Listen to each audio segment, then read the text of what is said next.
Lucretius Today. This is a podcast dedicated to the poet Lucretius, who wrote On the Nature of Things, the only complete presentation of Epicurean philosophy left to us from the ancient world. Each week we walk you through the Epicurean texts and we discuss how Epicurean philosophy can apply to you today. If you find the Epicurean worldview attractive, we invite you to join us in the study of Epicurus at epicureanfriends.com, where you'll find a discussion thread for each of our podcast episodes and many other topics. This week, we're continuing in Book 2 of On Ends. We're going to be continuing along with that today, and there are many more pages of this left, so we'll have a lot of opportunity to continue to get into the mind of Cicero and the ancient Epicureans as well, who Cicero knew personally and who he was trying to persuade to fall away from the Epicurean movement of his time. Last week, we had a particularly complicated opening sentence in section 10, in which Cicero is again setting forth his complaints about the way Epicurus is defining pleasure. He's saying that Epicurus' statements about the different types of pleasure, the normal life, which Epicurus considers to be pleasure in addition to the active stimulations. And Cicero is saying that, quote, what no one ever called pleasure, he calls so. He rolls two things into one, unquote. And then the active form of pleasure, for thus he describes these sweet and sugared pleasures, so to call them, he sometimes so refines a way that you think Manius Curius is the speaker, while he sometimes so extols them that he declares himself to be without even an idea of what the good is over and above this. When we get to this kind of language, we should put it down, not by philosophy, but by the censor, for its fault is not a matter of language only, but a matter of morality. So that's where we were last week, again with this general condemnation of Epicurus, giving his blessing to all forms of pleasure. Cicero is next going to turn his attention to Epicurus' argument that this is justified by looking at the young of all species, the earliest life of all living creatures. So before we go into new text for this week, let's see if anyone has anything else to say from last week about Cicero's allegation that Epicurus' combining of these types of pleasure into the single name of pleasure is justified.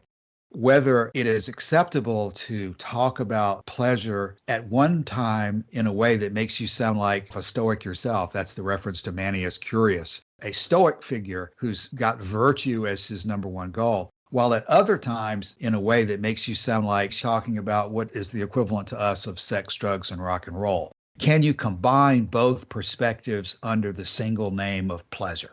So, Cassius, I looked up this Manius Curius. Cicero, as you said, is going to mention a lot of names. I think in the very first introductory section to Book 1, one of Cicero's complaints about the Epicureans, before the whole Torquatus monologue takes off, one of his complaints was that he never hears on the lips of the Epicureans the stories of illustrious men. This is one of his key complaints about the Epicureans, is that they seem to have no interest in history or in extolling virtuous deeds. And one of those virtuous deeds comes from this Manius Curius, who was described as having been incorruptible and frugal. And allegedly, when the Samnites sent ambassadors with expensive gifts in an attempt to influence him in their favor, they found him sitting by the hearth roasting turnips. He refused the gifts, saying that he preferred ruling the possessors of gold over possessing it himself. So the image that Cicero wants you to have is of someone incorruptible. And what he's saying is, when Epicurus refines pleasure into merely, absence of pain and frugality and so forth, that he's sort of putting on the airs of someone talking about virtue without actually mentioning her name. Cicero wants it to be stated clearly that pleasure is not to be pursued, that the passions need to be ripped out by the roots, and that reason and virtue alone are the standard of what is good. And he's just going to mention name after name after name on that point. But again, as we've said many, many times in this series, many times last episode, the assertion of Epicurus that the absence of pain, the normal condition of human life without pain, is itself a kind of pleasure. And DeWitt has a very good quote on that when he says that just because this normal condition is not described as pleasure, it does not follow that it should not be described as pleasure. And Cicero is far from done with that topic. Joshua, let me comment on something you just said about looking back at the beginning of Book One and the way Cicero is structuring some of his argument by constantly referring to these great men, in this case, Manius Curius. He's got a whole litany of examples from great men of Roman history that he constantly is bringing up. And we'll try to do the best we can with the details of each of them as he brings them up. But it's probably worth looking at the general method of argument here. My understanding of Aristotle's Nicomachean Ethics and the way he and other philosophers of that variety approach morality is that ultimately they're very wishy-washy about what virtue really is. And they end up talking about, well, you determine what's virtuous by looking at the examples of other great men from our society. It's sort of a circular argument because it never establishes where they got their ideas of virtue from. But it is a strong theme of their approach that you should just simply follow the leader, basically, in determining how to live and not examine it yourself, but look at people who you somehow recognize automatically as being great people whom you should emulate without ever again examining the foundation of what it is you're emulating. And so it's interesting to consider how effective that technique is. It's certainly common and something that can be persuasive when you flood the zone with example after example after example of people that you have this impression should be emulated. It's certainly something that needs to be met by the argument that you should examine the basis by which they reach their decisions before you conclude that you should emulate them. It's interesting to think about whether the Epicureans of that time would have responded with their own examples of the best life, like referring back to the life of Epicurus himself, or whether they just considered that technique as not appropriate and just simply disparaged the use of it in the Stoics and others. I mean, that's what Torquatus said in his opening narrative, is that you guys are so fond of the glory of the names of these people, and you guys love citing all of these illustrious figures, but you have to look beyond that. That's not the right standard to be looking to. So without resolving that question, I thought I would bring it up because Cicero is constantly using it. Yeah, it is very important, and it's very typical of the work of his school. In fact, Plutarch in the early 2nd century would go on to write one of the most important books of its kind on this, called Parallel Lives, or Lives of the Noble Greeks and Romans, in which there's 23 pairs of biographies, so 48 biographies in total, and he takes one notable Greek and one notable Roman. So he's comparing Alexander the Great and Julius Caesar, Demosthenes and Cicero, and so forth. And the purpose of this was to instruct people in virtue, essentially, by looking at the way that these famous figures, names that everyone knows, although some of the names in these biographies have probably lost their currency, by pointing to these figures that people could discover how to live themselves. Yeah, that's something to think about for the future, that it's not a good idea just to play follow the leader and do exactly what other people are doing without examining the reasons why they did what they did themselves. In fact, continuing that for a moment more, that's what Torquatus did in regard to his own ancestors. When Cicero brought them up and said, you should be following your ancestors, Torquatus responded by explaining that he could reconcile his philosophy and hoped that his ancestors had a similar reasoning, because if they had not had some similar reasoning for the actions that they did, then he would have been horrified that they would be executing his own son or doing different things without a reason. They have to have a reason. Everybody has a reason, and the reason is not to follow the leader and to become a lemming and do what other people are doing. If you want to talk about poor arguments, I think that is a poor argument. Being a lemming is not a good example. Well, we could probably use the example of Lucretius here, who did cite the story of one illustrious man in particular, Agamemnon, as being a reason why we should be critical of the claims that are made of supernatural religion. He says that religion is so potent in persuading to evil deeds that Agamemnon was driven to sacrifice his own child. So that's exactly the kind of thing that we're talking about here. But the difference, I guess, is that Lucretius is using this story to absolutely cut to the root of a problematic idea to begin with, not merely to say that, well, this is what you should do or this is what you should avoid. It's the idea that he's attacking, and he's attacking it at the roots. All right, let's move on in section 10. And as I'm reading it now It looks to me like there's a sort of choppy transition here because Cicero moves from a cut against Epicurus saying that he's just anxious to get pupils so that those who want to be profligates can become philosophers. But then after that sentence, he turns without transition to apparently quoting Epicurus here, or at least paraphrasing what Torquatus has already said, because the topic he brings up is the beginning of the supreme good, I believe, is looked for in the earliest life of living creatures.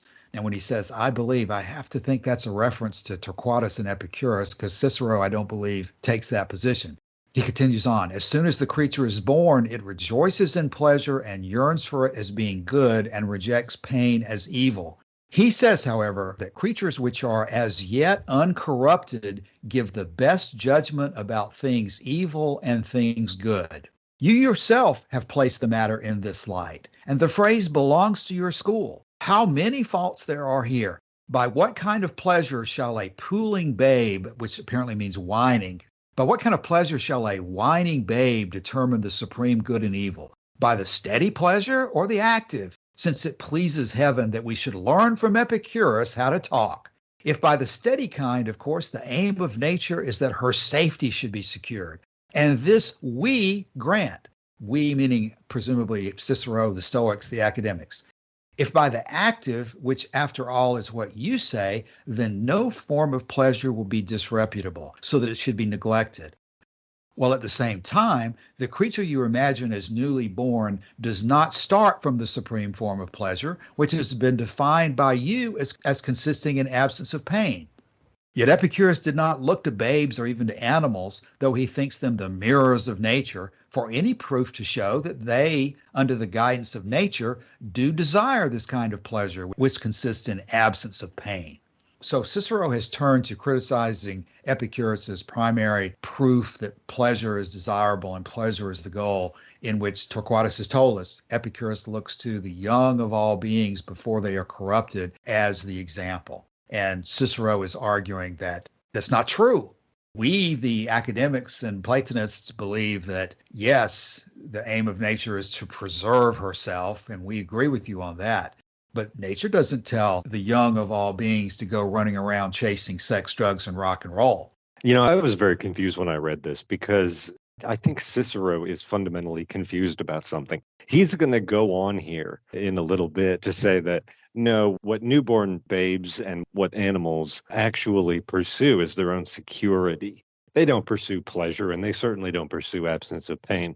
But I think this is just confusion, because just to pursue security is to anticipate pain and avoid it where possible. Is that not true? Sure it is. I think the issue in contention is the both aspect of everything here. Yes, we do pursue security. Yes, we do pursue having fun. And what Epicurus is doing is combining both of those under the single term of pleasure. And Cicero can disagree with that combination if he wants to, but it is true that we do both things, and it's not inconsistent that we are pursuing both.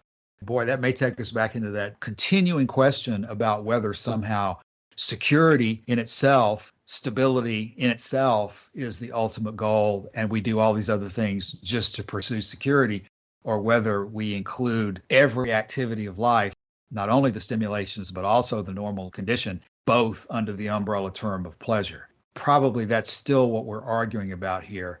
And Cicero's just found another way of striking at Epicurus's definition and saying these are different. Yeah, but what I would say to Cicero here is that the animal or the newborn child does pursue the stimulation of pleasure as well as absence of pain, because by pursuing its own security, it is by definition trying to avoid pain. So it is both kinds of pleasure. That's what I would say in response to Cicero. Yes, this argument goes on for a while here, and it's almost like we should read the whole argument and then come back. But unless we sort of break it down, it's just going to be too much at one time, I think. So having said what we just said there, let's let Cicero continue here.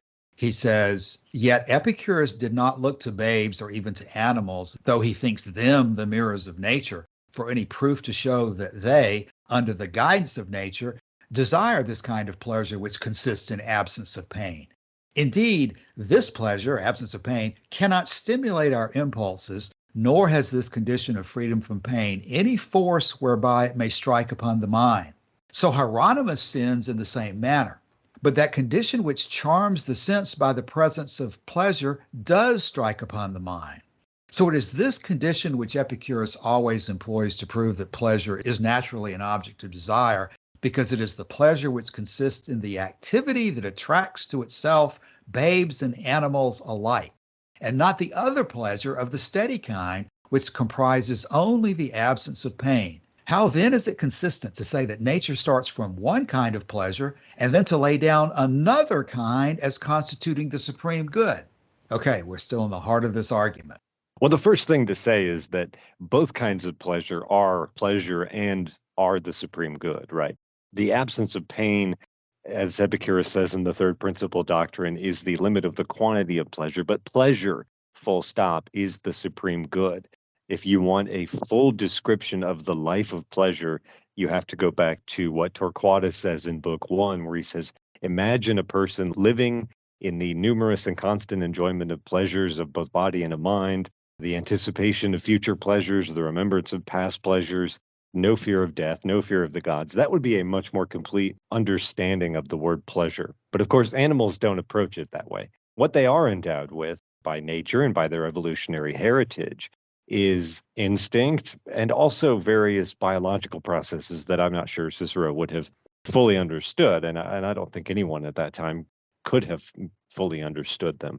But when I think of things like the adrenaline response, for example, which is probably what he's talking about when he's talking about security, an animal running for its life from another animal, how inept would we have been endowed by evolution to engage in a hostile environment if we were incapable of anticipating pain, if we were incapable of anticipating predation? And so I keep going back to this because I think Cicero is just fundamentally confused on this point.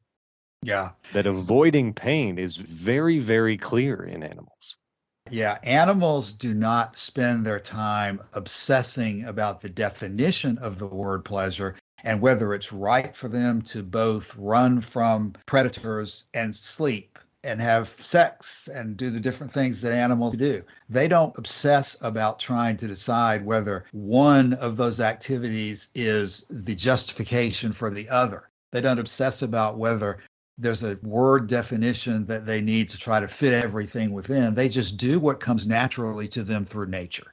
And they don't question the desirability of what comes naturally to them through nature. They don't apply to it some standard outside themselves. They don't look to some god. They don't look to some set of tablets handed down from a mountain that supposedly is telling them externally what it is they're supposed to do. They're just doing what comes naturally to them, and they don't question that. I think it's important that Cicero has again referenced Hieronymus here. He says Hieronymus sins in the same way about the way he's defining absence of pain. And Cicero has previously praised Hieronymus because apparently Hieronymus's position was to say that absence of pain is the ultimate goal of life, but he divorced totally absence of pain from pleasure, and he therefore deprecated pleasure and disparaged pleasure in the active sense. And he took sort of the opposite position, it sounds like, of what the Cyrenaics had been doing, who had accepted only these stimulating pleasures as the goal. So if you go either direction of splitting them apart, you're going to run into these criticisms of inconsistency from Cicero. And to some extent, the criticisms are probably valid if you do split them apart. You're going to run into this criticism that it doesn't make sense for you to be talking about active pleasure if, in fact, these pleasures of the normal state are your ultimate goal. You've got to consider both of them pleasure in order for your system to make sense and avoid this internal contradiction of the house divided against itself will be destroyed. You've got to have both of them supporting and coexisting and working with the other to form the complete life. Because otherwise, the final sentence we just quoted from Cicero was, how then is it consistent to say that nature starts with one kind of pleasure and then lay down another kind of pleasure as constituting the supreme good?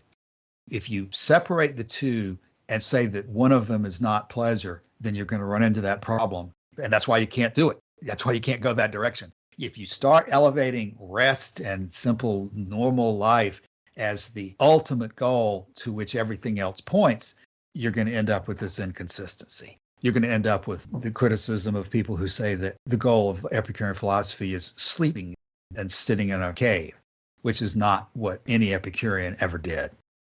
So our next section, Cassius, is section 11 here, and there's a very good sentence on page 45, sort of in the middle of this section, where Cicero gives us sort of the overview of the nature of his problem.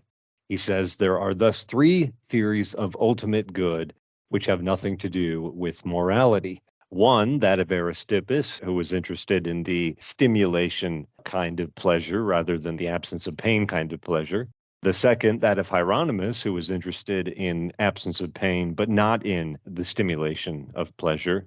And the third is that of Carneades, and I have a different page up here that says, Carneades defended the simple view that the goal is actually to obtain the natural advantages, or the combined view that it is virtue together with pleasure. His aim seems to have been to challenge the Stoics by showing that the considerations captured by the framework do not all point to the Stoic view. By defending the view that the goal is the actual enjoyment of natural advantages, Carneades probably intended to suggest that the considerations which support taking the natural advantages as the object of our first natural impulse, as the Stoics did, also count in favor of taking them to be goods, and therefore components of the end. So virtue and pleasure are both components of the telos, the goal of life, for Carneades. He goes on to mention several other figures here. The third view of the ultimate good, absent Cicero's idea of morality, is that of Polemo, Calipho, and Diodorus, and then he adds in Zeno at the end, one view in which morality stands alone, of which Zeno is the author. So that's kind of the broad overview. And his problem, I think, partially with Epicurus is that he's trying to have his feet one foot in both worlds, one foot in the world of the stimulation type pleasure of Aristippus, and another foot in the world of Hieronymus, who advocated absence of pain but did not care about sex, drugs, and rock and roll. Yeah, Joshua, the name dropping gets to be very confusing and hard for people who are not really into the reading of philosophy to follow. Let's try to summarize these three. Is it a matter of virtue and pleasure and absence of pain being the three terms that people are combining in different ways? Right. So one is active pleasure without any regard for absence of pain. Another one is absence of pain without any regard for active pleasure. And another one is virtue and pleasure combined as the goal. And then he adds Zeno, which is virtue alone. So what's the possible options? Virtue, pleasure, and absence of pain? I know you called it active pleasure because Cicero's got his own definition of pleasure in which pleasure is active pleasure. So in Cicero's perspective, the three options are pleasure, virtue, and freedom from pain? Right. So the first option is pleasure, in Cicero's words, as all of mankind, the whole world over, understands the term pleasure. The second option is absence of pain. And the third option is pleasure and virtue together as components of the telos. And the fourth option really is virtue alone as the telos. So you could theoretically break them down. The three pure alternatives, purely stated or very basically stated, would be pleasure, virtue, and absence of pain. And it's possible to combine the three, at least in certain ways, because given the examples we're talking about in this section, Calipho, for example, is joining virtue and pleasure. Diodorus apparently is joining virtue and freedom from pain. Aristippus, the Cyrenaics, proposed pleasure by itself. The Stoics say virtue by itself. Cicero is apparently willing to consider some combinations of virtue with other things, but he's saying that Epicurus is advocating purely for the term pleasure. Under pleasure, there would be another breakdown between active and at rest. If you're Epicurus, yes. But if you're Cicero, also, you will not allow that. A Cyrenaic says it's only active and not at rest. And there was some other guide that said it was only what was at rest. Hieronymus was saying only absence of pain. Whether you equate absence of pain with rest or not is maybe a different question, but Hieronymus was taking the view that absence of pain is the ultimate good. Right. But what's the upshot here? The upshot is he's not talking in book 2. He's not writing against Hieronymus. He's not writing against Carneades or Aristippus or Zeno. This is a book against the Epicureans. So he's taking Epicurus's position and comparing it with a group of other philosophers. And basically the assertion which he's made elsewhere is actually in section 10, he said that this is not a matter for the philosophers. This is a matter for the censors. That Epicurus has no business parading in Athens on the turf of Plato and Aristotle and Socrates if he's teaching sybaritism and adultery and the grossest violations of morality in the pursuit of pleasure. This is what Cicero's been on and on about this whole time. Right. And why don't we take what I think is the concluding argument of this section as explanation of what we've been talking about? Because what Cicero says next is that while the other philosophers have been consistent with themselves, their absolute good agreeing with their first principles, yet Epicurus, Cicero says, after speaking of pleasure as the primary attraction, was bound to hold the same form of ultimate good with Aristippus if he meant the same kind of pleasure. While if he meant by pleasure what Hieronymus held, he would have followed the same course as Hieronymus, that of laying down that form of pleasure to be the primary attraction. And so he's criticizing Epicurus for saying that if you want to be pursuing pleasure as the ultimate good, then you stay with Aristippus, because that's being consistent. If you want to be saying freedom from pain is the ultimate good, then you stay with Hieronymus because you're being consistent. What you don't do is take two separate terms that mean different things and jam them both into a single term and say that that's your ultimate good. You're not being consistent. Yeah. Epicurus here is trying to have his cake and eat it too. That's Cicero's main objection here to the whole pleasure ethics of Epicurus. Right. You know, before we go further into 12, I think we skipped over at the beginning of 11 a little more continuation of Cicero's argument against looking to young of all species. And rather than omit that, let's go back to it for just a moment, because Cicero says that I believe animals have no power of judging, since though they be uncorrupted, yet they may be corrupt. Just as one stick is bent and twisted intentionally, while another grows in that way, so the nature of beasts is not indeed corrupted by bad training, but it's corrupt in its own constitution. Nor does nature impel the babe to desire pleasure, but merely to love itself and desire himself to remain sound and secure. Whether pleasure is one of the primary natural endowments or not is a great problem, Cicero says. But to suppose that the primary natural endowments comprise nothing but pleasure, putting aside our limbs, our senses, our intellectual activity, soundness of body, health, is, in my opinion, the extreme of ignorance. Okay, that's why I didn't want to skip that, because it sounds like what we're submitting here is that the extreme of ignorance here is Cicero alleging that Epicurus does not include the limbs, the senses, intellectual activity, soundness of body, health, and so forth in the definition of pleasure. Because that's exactly what he's doing in combining both into the word pleasure. He's including intellectual activity. He's including soundness of body and health in his ultimate good of pleasure. What I think Cicero is saying here is that Epicurus is claiming that pleasure, the choice for pleasure and the avoidance of pain is how I would put it, is the primary natural endowment of animals, of newborn children, and so forth. And then Cicero is saying, you, Epicurus, you're saying that pleasure is the primary and natural endowment.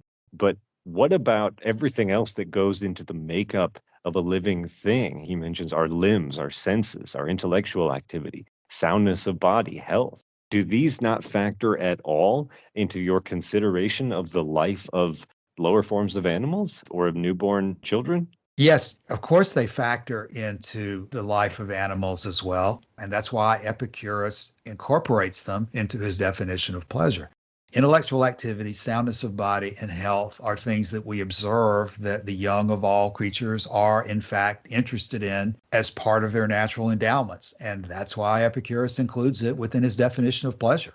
What Cicero is saying here is that he's not even sure, as he says in the bottom, whether pleasure is one of these primary natural endowments. Cicero is saying here at the bottom of page 44, he doesn't know whether pleasure should even be considered as a primary natural endowment of animals. He's saying that this is a problem for the philosophers, essentially, but it's not obvious to him. It was obvious to Lucretius. It was very obvious to Lucretius that pleasure and pain were primary natural endowments of animals, because when he pointed to the mother cow searching for its lost calf, there was the remembrance of pleasure, and there was also the feeling of grief and great pain. Health, soundness of mind, soundness of body, all of that is the primary endowment of nature, according to Aristotle, according to Polemo, according to all of these people. But Epicurus wants to include pleasure, and Cicero is not having it. Right. Relate that back to the opening of 11, where he says that animals may be corrupt. Is Cicero not saying that the nature of the beast is corrupt by their own nature? The thing that I thought when I first saw that is, what an excellent Calvinist Cicero would have made. Does corrupt mean shamelessly pursuing pleasure, as he thinks corrupt means as it pertains to humans? He's saying that we should not be looking to the young of all animals for our standard. I'm looking at this whole section as Cicero saying that you should not be looking to animals in the first place because animals are corrupt. And so I'm carrying that into the rest of the paragraph and saying that in the end, Cicero is saying that whether pleasure is a primary attribute of nature is a problem, but certainly it's not the only attribute of nature, because these other things are included as well. What he said elsewhere is, yet Epicurus did not look to babes or even to animals, though he thinks them the mirrors of nature. When Cicero says that animals are corrupted, I think what he's saying is animals are not the mirror of nature. If you want to understand nature in its own terms, don't look to the animals. You need to look to nature itself, and you need to probe nature with the power of reason, moderated by virtue. What is Cicero doing with the reference to the young beasts? Is he saying we should not look to them at all for our standard? Or is he saying that we should look closer to them for our standard? Because if we do, we'll see that they really just want soundness of body and health. It's a complicated structure here. And I think we know from other sources that it became a debate between the Epicureans and the Stoics as to whether self-preservation was something that was really the ultimate goal or whether it was pleasure, with the Stoics taking the position that they were comfortable with the idea that nature tells each individual animal to preserve itself. But as far as the rest of what Cicero is saying here, let's just at least mention the possibilities so perhaps we can continue the discussion on the forum about what this first part is meaning here. Because I think, Joshua, you're interpreting what Cicero has said about the primary natural endowments in a particular way. Yeah, Cassius, the way I'm reading this paragraph here is that Cicero is saying every creature from the moment of its birth loves itself and all the divisions of itself, and is especially devoted to the two of these which are most important, its mind and body, and after them the subdivisions of each. And then he goes on to say, for there are certain characteristics conspicuous both in mind and body, and when the creature has even slightly recognized these, it begins to draw distinctions and to feel drawn towards the endowments which are primarily assigned to it by nature, and to reject their opposites. And then he says, whether pleasure is one of these primary natural endowments or not is a great problem. But to suppose that they comprise nothing but pleasure, putting aside our limbs and our senses, our intellectual activity, soundness of body, our health, is, in my opinion, extreme of ignorance. He says, yet this is the source from which must needs flow the whole theory. What I take this to mean is that Cicero, following Aristotle here, says you have to look to animals, you have to look to people for your understanding of the nature of good and evil. That's the whole point of looking to illustrious men as well. But he says at the bottom of page 44, he doesn't even know whether pleasure is a primary natural endowment. And so for his criticism, this is the most important thing, I think, his criticism of Epicurus in my reading of this is not that he's looking to the animals for his definition or for his guide to what is good, is that he's imputing to the animals something that Cicero thinks might even be foreign to their nature. Meaning he's imputing to the animals pleasure, which he thinks is foreign to their nature? Right, yeah, the desire for pleasure. Cicero says, nor moreover does nature impel the babe or the animal to desire pleasure. And that's what Epicurus's pleasure ethics rests on. Torquatus in Book 1 says that we look to the animals for our standard of what is good and what is evil, that animals pursue pleasure, that they avoid pain, that this is something that we don't even need to support by elaborate argument. It's enough merely to draw attention to the fact. But Cicero is coming back now at Torquatus and saying, I don't even know that that is a fact. In fact, he's explicitly denying that it is a fact, that newborn babes desire pleasure. Yeah, I agree with you there, Joshua, that Cicero is making an argument here that strikes at the foundation of Epicurus's whole argument that we're supposed to look to animals. I'm not clear as I read the Reed translation, and unfortunately I don't have Rackham or anybody else in front of me to compare it to, but there's a lot of prepositions here that I'm not clear as to what they're referring back to. This whole issue of primary natural endowments, which Cicero says is a great problem. I'm questioning whether Cicero is saying, Epicurus, you're wrong to look at young animals as the basis of your virtue.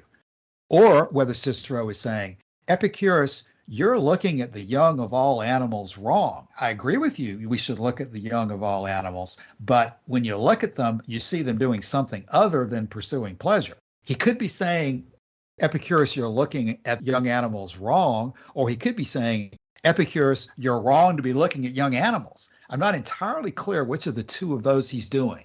Cassius, let me say something here. It occurs to me that when he says, yet this is the source from which we must needs flow the whole theory of good and evil, I think that's the crucial sentence. Is he sarcastic in that sentence, or is he saying it factually that he believes it?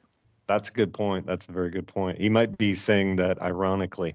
And then the problematic part is that Polemo and Aristotle before him believed the primary endowments to be as I stated them just now. Okay, what did he state just now? Is he saying that the primary endowments include those things or not? Because he's just said 3 sentences above that whether pleasure is a primary endowment is a great problem. Yeah.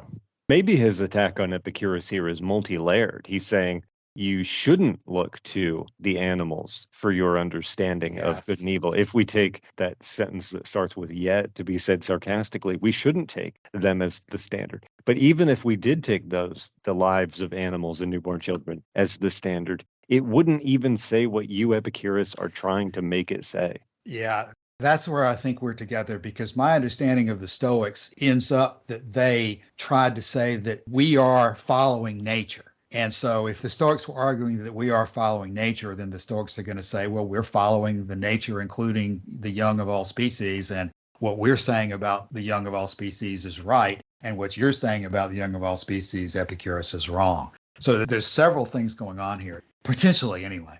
And it's all depending on whether that yet sentence is ironically, sarcastically stated, or whether it is a flat statement of fact. And Reed here, when he thinks Cicero is talking about Epicurus, he'll put him in italics. And it's not in italics, so it's not like he's quoting Epicurus, but it's just a question of whether that is intended to be ironic or not. And in fact, again, you've got this preposition issue when he says, yet this is the source from which must needs flow the whole theory of good and evil. What is this he's talking about? And of course, we're talking about translation to English from Latin, which is notoriously difficult to unwind sometimes. And whether Reed has done it properly here or not, I don't know. I think we were totally going fine discussing the 3 breakdowns, even though we're not going to go into tremendous detail about all these names that Cicero dropped. I think we properly see that you can have virtue, or you can have pleasure, or you can have absence of pain as your definition of the ultimate goal, and that Cicero is criticizing Epicurus for singling out the word pleasure as the only description of his ultimate goal. It's clear that's going on. But as far as what Cicero is saying about looking to the animals, we're going to have to sort of assign that as extracurricular, out of class reading material and come back and discuss whether we think Cicero is saying in the beginning of section 11, this is page 44 of the Reed edition, it's section 11 designated 33 here all the way to the bottom of 44 and the top of 45. This discussion of looking to the young of all animals. Is Cicero saying, yes, it's okay to look to the young of all animals, but get it right and see that they're after self-preservation instead of pleasure? Or is he saying, don't look at the young of all animals because they're corrupted. We would never look to a baby who doesn't have good judgment about what's right and wrong as our goal. We should look to, implicitly here in this case, judgment, philosophy, reasoning, and logic that will give us the answers to those questions. Yeah, and I have even a third view now, which is don't look to the young of all animals. But even if you did, you would be wrong. Yes, I have a feeling that one is probably the most accurate. Okay, so we're going to come to an end for today's episode. Cicero is going to continue on in this section. This time he's going to go cite an example from Roman jurisprudence and the way that Roman judges and courts talked about jurisdiction. And he's going to wrap that into the discussion of whether we should be looking to the young of all species for an answer to these questions or not. Is it within the jurisdiction of the young of all species to give us this answer, or is it not? But we will defer the extension of that into next week. And in the meantime, we'll see if anybody has closing thoughts for today. Martin, anything for today? Nothing for me today. Okay. Calasini. I think the most interesting part that came up for me today was creating these different categories and kind of pointing out that there were various philosophers at the time that held various opinions regarding virtue, pleasure, absence of pain, all the names that Joshua was kind of bringing up, which reminded me how all of this is embedded in the ancient philosophy of the time. And so as we're studying Cicero, this is kind of making it more evident about how the different philosophies were interacting with each other. Yeah, there's a lot of depth and detail here that you can't get by just reading the letter to Menicius and stopping. Joshua? Yeah, the arguments are very intricate and very difficult to parse, and we're trying to do it in real time. But I am quite excited, actually, because what we've got coming up in section 13 is some very, very good stuff. I have a whole probably 9 tabs open, so I'm very ready to argue when we get back to it next week, to argue against Cicero again. But this section was quite difficult, but it's such an important central claim of Epicurus that he's criticizing that it will bear further discussion on the podcast and on the forum as to whether we should look to the young of all beasts for our understanding of the nature of the good. Yeah, Joshua, that's exactly the point. I think a good place to end the episode today. We constantly refer to Epicurus's argument that the foundation of the view that pleasure is the good comes from observing nature and observing the young of all species before they have been corrupted. But Cicero is not accepting that argument. In fact, he's fairly emphatically, or as we saw today, in a very complicated way, challenging that. He's saying it's a great problem. I think it's clear that at the very least what Cicero is saying, that it's a great problem how to evaluate the role of pleasure as a primary endowment of nature and whether we should follow that as an example. And yet that is what Epicurus is laying out as the foundation of his philosophy. He's saying that it's not appropriate, not necessary to construct a long logical argument that pleasure is the good, that pleasure is desirable. And so where you end up coming down on that argument might well be the number one question about whether you accept Epicurus's philosophy as valid or whether you think he's bogus, whether you think he's crazy. Why would you look at the young of all animals who have no judgment? Why don't you want to look to people who are mature, who have judgment, like the great men of Athens and Rome who have come before us? You should look to them as your example, not to the puppies and the kittens and the babies who are crying and whining in the cradle. You're crazy, Epicurus, is Cicero's position. So we'll come back and examine those questions further next week. In the meantime, please visit us on the forum and let us know what you think. In particular, again, this section on page 44 of the Reed edition, it's section 11 in Book 2 of Cicero's Own Ends. So we look forward to your comments on that and to talking further about these things next week. Until then, bye.